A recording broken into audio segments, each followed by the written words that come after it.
Hello, Dan from MoveMobility. I'm going to demonstrate how to use the rear entry ramp in a Toyota Sienna. So we're going to start off, come around the back, open the door, lift the hatch. Now the Toyota Sienna has a latch on the ramp, so we're going to release that, hold on to the handle here, gently lower that to the ground. Now we're ready to bring our wheelchair in. So with the restraints, there's the two different styles, the manual and the electric. The manual, you would bring the wheelchair in at this point and hook them up. With the electric, it's a little bit of a different procedure. You're going to start off, you're going to hit the button here until you see the green light. Once you have the green light, these are released and you can pull them out to the bottom of the ramp. So I'm going to do that by holding on to both of these, walking them out to the bottom of the ramp. And then bring the wheelchair up. You want to make sure that you're hooking onto the frame of the wheelchair. Don't ever go on the footrest. It's not a secure position. I'm going to hook the one there. Hook the other one there. Now we're going to come up here again. Turn that button off till the green light's off. Now the restraints are engaged and they're going to ratchet when I'm pushing the wheelchair in. So what I mean by that is if I were to slip and fall, that wheelchair is going to stay in that position. The restraints are engaged. Now you're going to push this all the way in. Go as tight to the front as you can, and then you're going to pull back to make sure they're engaged. You might have to do that a couple of times, just make sure they're good and tight. At this point, I'm going to put the rear restraints on. The way to do that, you're going to take the restraint, you're going to turn it 90 degrees to the ramp, make sure it's level, make sure it's lined up. You're going to push that across. Once it's across, you're going to turn it again 90 degrees. You're going to do that with both restraints.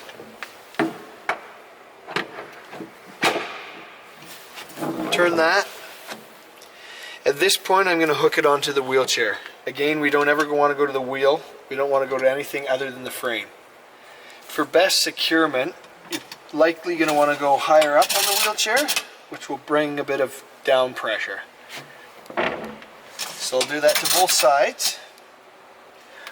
Once those are hooked on, I'm going to use the dials to pull the wheelchair down into position.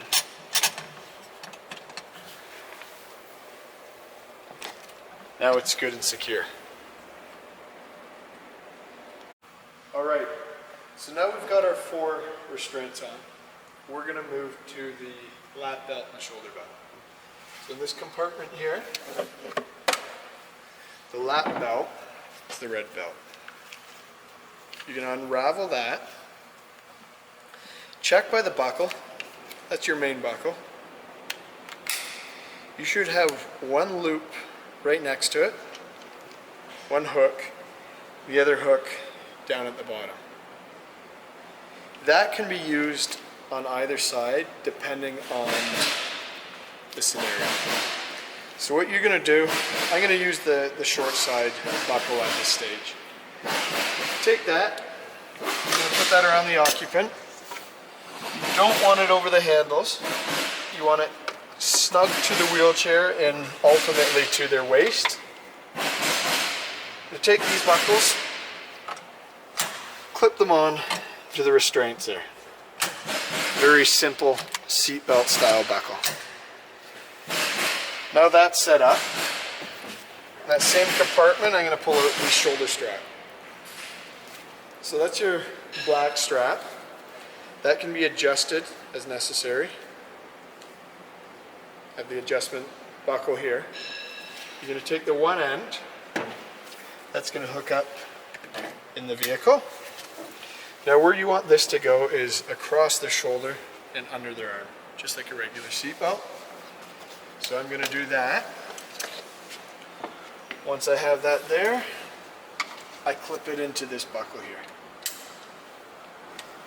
Now I'm going to take the adjustments, make sure that's snug on the occupant so they're safe and secure. So now to remove the occupant, I'm going to show you that. Essentially you're doing the same thing in reverse. Take the shoulder belt off, put it away, undo the lap belt, fold that up, put it away. To release the tension on the restraints, you're going to push the red button, take that off, release the red button. Now the wheelchair is disengaged apart from the front restraints. So what I'm going to do now, I'm going to hit this button again to release the tension. What you're often going to find is you want to push it forward a little bit and then roll it back. So I'm going to bring them down the ramp here. At this stage, I can take the front electronic restraints out. Important point here, you want to hold on to these. They are spring loaded. You don't want dirt getting on them, so you're going to walk that back into the van, keeping it off the ground, and place it on the floor.